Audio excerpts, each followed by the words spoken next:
ជំរាបសួរក៏ដូចជាសួស្តីបងប្អូនទាំងអស់គ្នានៅក្នុងវីដេអូនេះដែរខ្ញុំនឹងបង្ហាញបងប្អូនទាំងអស់គ្នាអំពីរបៀបប្រើប្រាស់ AI ដើម្បីធ្វើការបង្កើតជារូបភាពហើយយករូបភាពនឹងទៅបង្កើតជាវីដេអូអញ្ចឹងកុំឲ្យខាតពេលយូរយើងទៅតាមដានទស្សនាវីដេអូនេះទាំងអស់គ្នាអញ្ចឹងជាដំបូងឡើយគឺខ្ញុំប្រើ AI ចំនួន3ដើម្បីធ្វើការបង្កើតវីដេអូនឹងបានទី1គឺយើងត្រូវប្រើ ChatGPT តមកទៀតយើងប្រើ Google AI Wish AI តមកទៀតយើងប្រើ Google AI ក្រុក AI អញ្ចឹងជាដំបូងយើងចូលក្នុង Safari មកបើសិនជាបងប្អូនទាំងអស់គ្នាប្រើប្រភេទ iOS គឺពពួក iPhone បើសិនជាបងប្អូនប្រើ Android បងប្អូនចូលនៅក្នុង Google Chrome មកអញ្ចឹងខ្ញុំចូលនៅក្នុង Safari មកតមកទៀតនេះគឺជា ChatGPT នេះបើសិនជាបងប្អូនចូលមកដំបូងគឺវាឲ្យបងប្អូន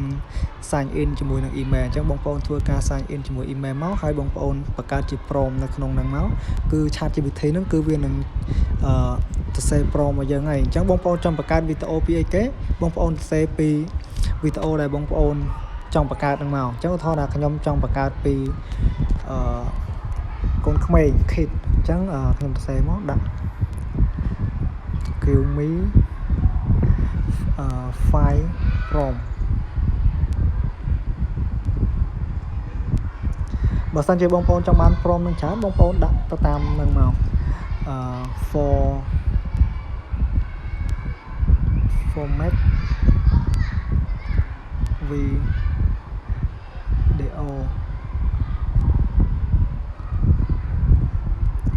kid style អញ្ចឹងទៅ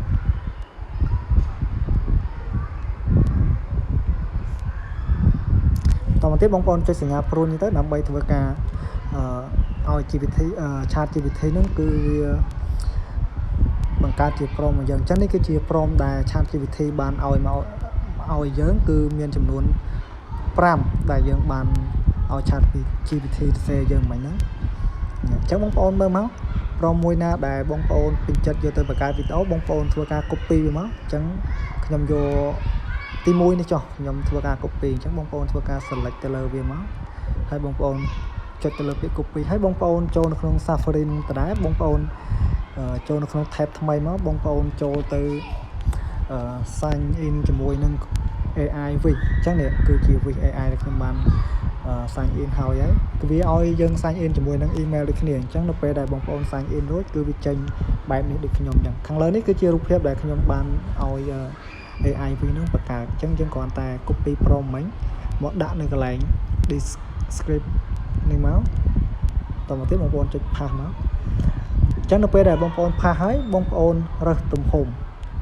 បើសិនជាបងប្អូនចង់ធ្វើវីដេអូនឹងផុសនៅក្នុង YouTube បងប្អូនយកទំហំផ្ដេកមកបើបងប្អូនចង់ផុសវីដេអូនៅក្នុង Facebook បងប្អូនយកទំហំប្រឈរមកតែដោយសារនេះខ្ញុំយកប្រឈរតមកទៀតបងប្អូនគ្រាន់តែធ្វើការចុចសញ្ញាព្រួយនេះមកដើម្បីឲ្យ Wish ហ្នឹង AI ហ្នឹងគឺវា generate រូបភាពឲ្យយើង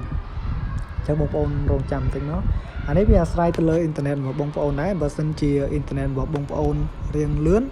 គឺរូបភាពហ្នឹងក៏វា generate ឲ្យយើងលឿនដែរបាទនេះអញ្ចឹងគឺជារូបភាពដែល Wish ហ្នឹង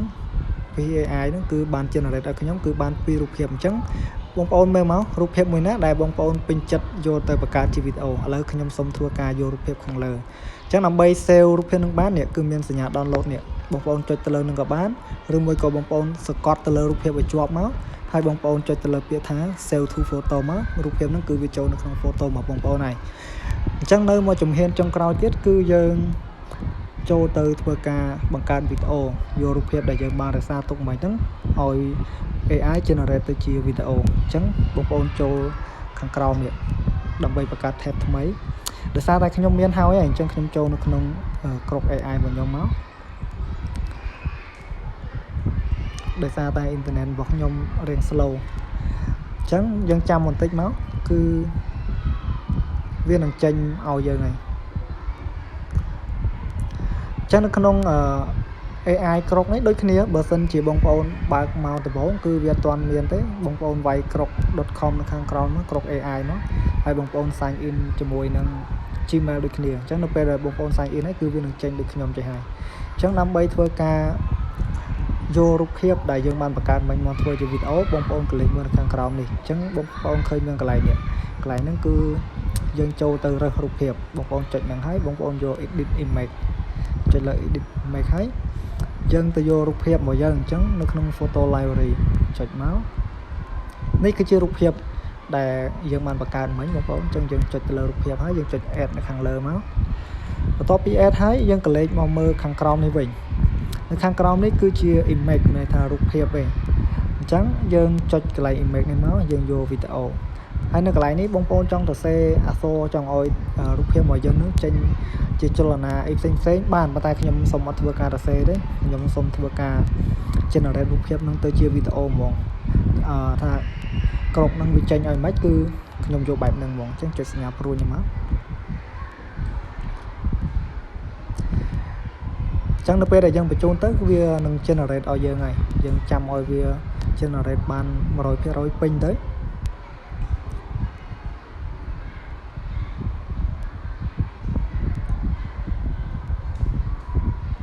ដោយសារតែអ៊ីនធឺណិតវារៀង slow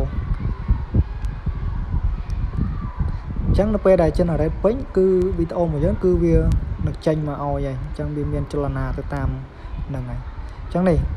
នៅក្នុងហ្នឹងគឺយើងបង្កើតបានតែចំនួន6វិនាទីទេបើសិនជាបងប្អូនចង់បានវែងបងប្អូនបង្កើតហើយបងប្អូនយកទៅកាត់តនៅក្នុង CapCut អីថែមទៀតអញ្ចឹងទៅអញ្ចឹងខ្ញុំសូមធ្វើការ play ឲ្យបងប្អូនមើលចុច play មក